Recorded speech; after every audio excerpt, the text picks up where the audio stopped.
Hello everyone, welcome to another tutorial presented by Code Cyclone. Today we're going to cover the basics of artificial intelligence inside UDK. First off, I'm sorry we didn't get a tutorial out to you guys last week. We've been running around here like chickens with our heads cut off, getting ready for GDC, and we got a beta demo event that's going on this Friday at a local high school. We have a bunch of their students who are going to be testing our game, so it's really exciting. But anyways, so let's get right into it since we got a fair amount to cover.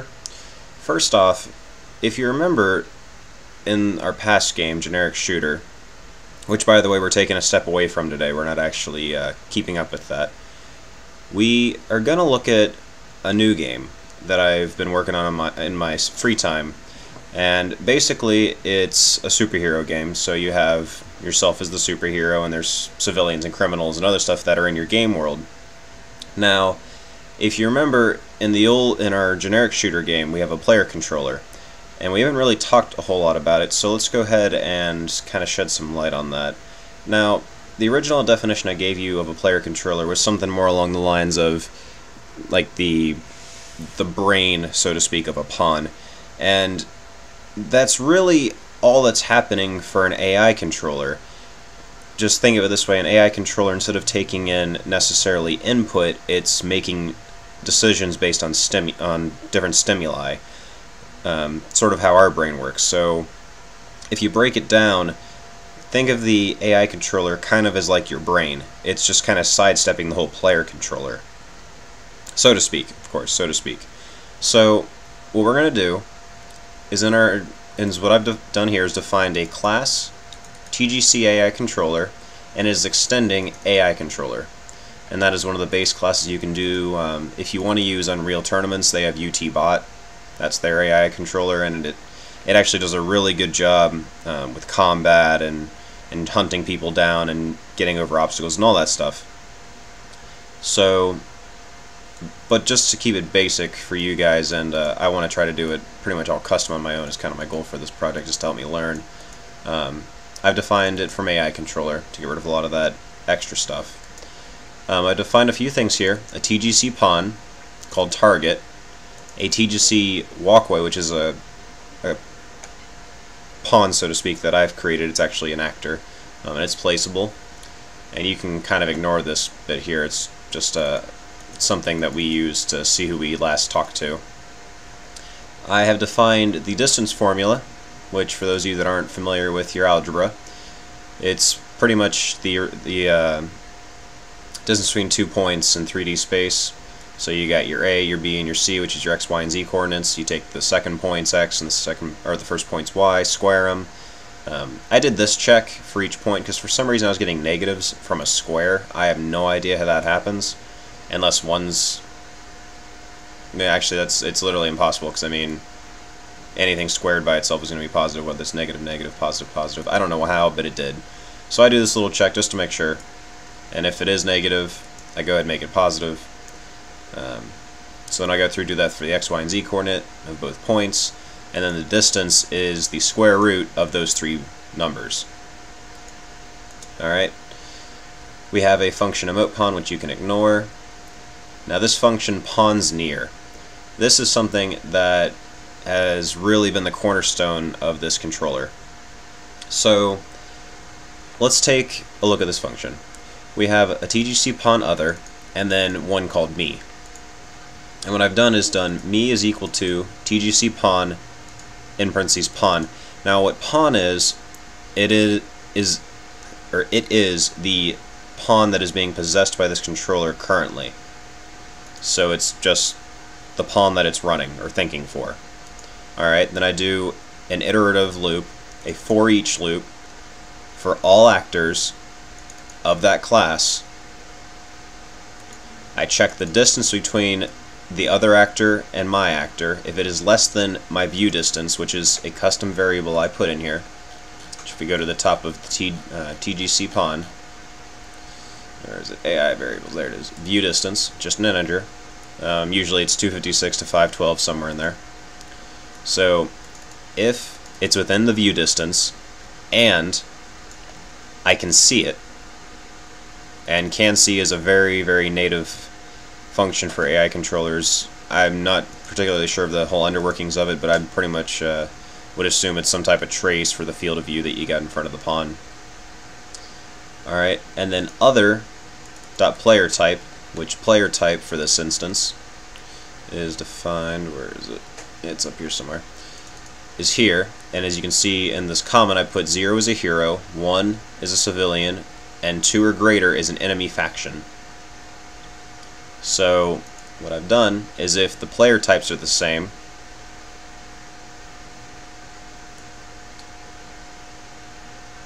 let me rephrase that. If the player type is equal to the type of target that you want to target, which is set in your pawn, sorry about that, and other is not equal to the pawn that we're using, and we get a random range from 1 to 10 is less than me.willRecognizeTarget, which if you go over to teach CG pawn, go back to AI, willRecognizeTarget is a variable 1 through 10, and what that does for that last condition is it gives you a chance to see, you know, like in real life sometimes we'll look at someone and just glaze past them. What this is doing is that random range is giving you a chance to just kind of glaze over that person. It's not perfect right now.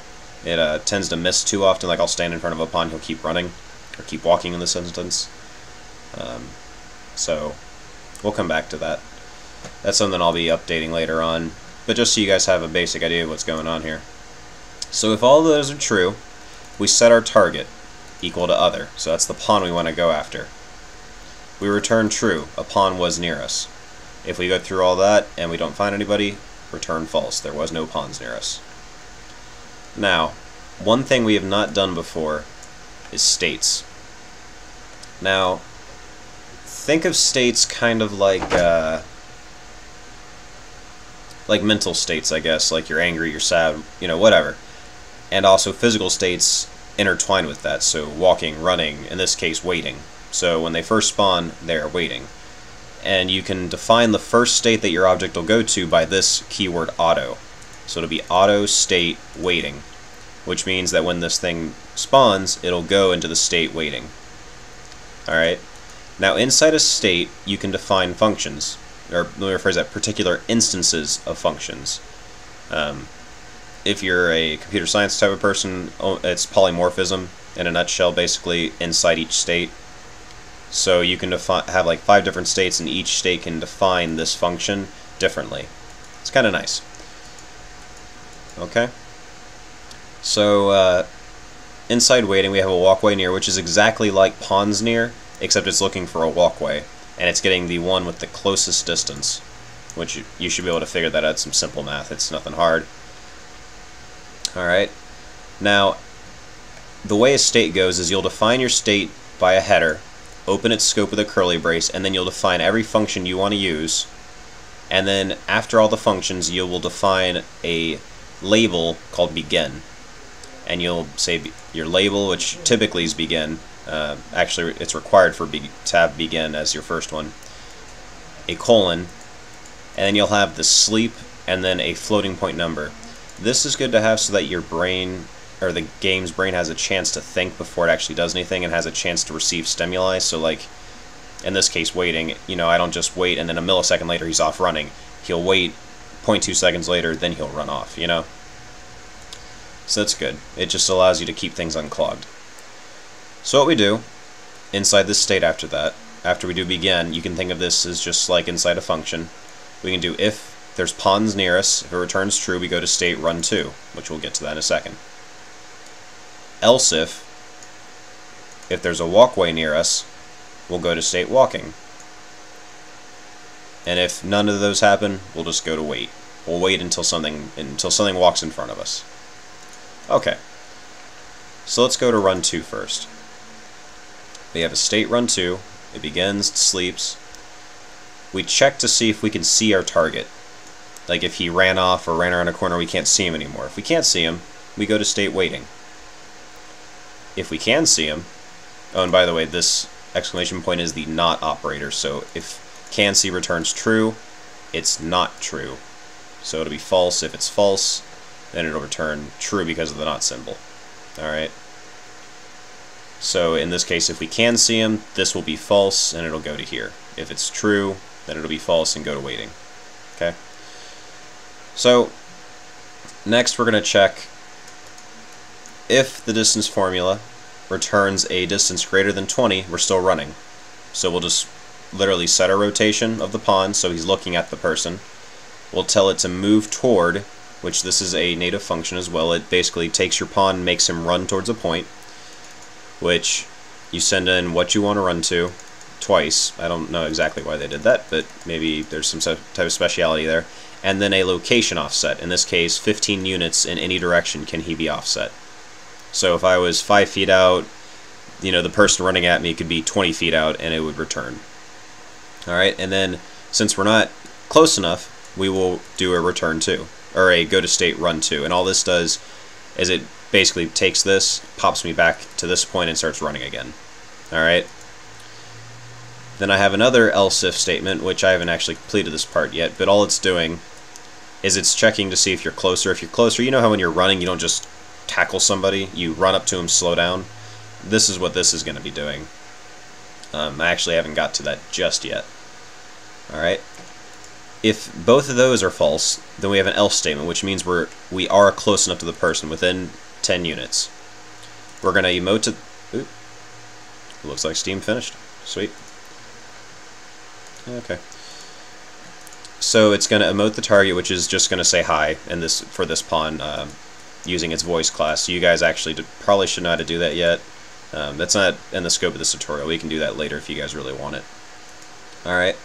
Then we will do an if statement. If my pawn, or me, dot will attack, so if it's an aggressive pawn, which this is set outside of this, and if my player type is equal to the target's player type, or is not equal to it rather, so it's someone who's not of my faction and I am an aggressive pawn, I will go to state attacking.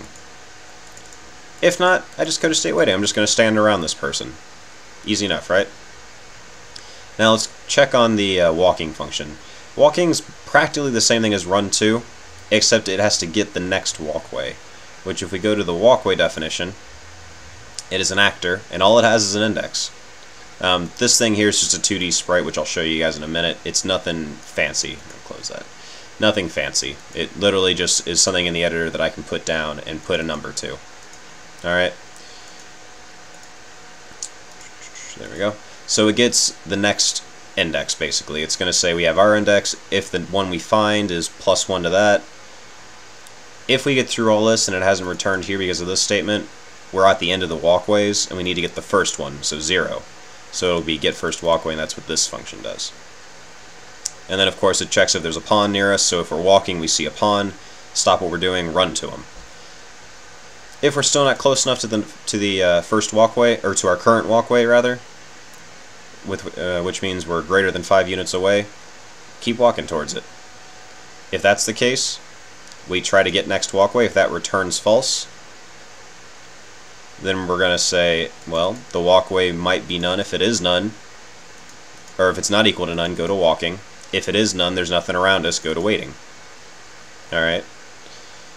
Now finally, with attacking, we're actually going to ignore this function for just a minute. So let's go to the BN. If the distance formula returns a location that's greater than 10, we're still too far away, we're going to try running to them, so they've moved. If that's not the case, we're going to try to attack them. Now we have a function, try attack target. We will check to make sure first that I can attack, whether I'm an aggressive pawn or not, and that the current game time minus the time I last attacked is greater than the attack time, or time it takes to do that attack. And I can see my target still. If all those pass, I just, do a little emote to the target, tell the target he's taking damage, and I have a random, min and max. It has a self. Actually, sorry about that. Take damage is just a function that literally makes your pawn take damage. You pass it in all these variables, location, velocity, what type of damage it is, and then check to see if your target's still alive. If he is, go to attacking. If not, go to waiting. Alright?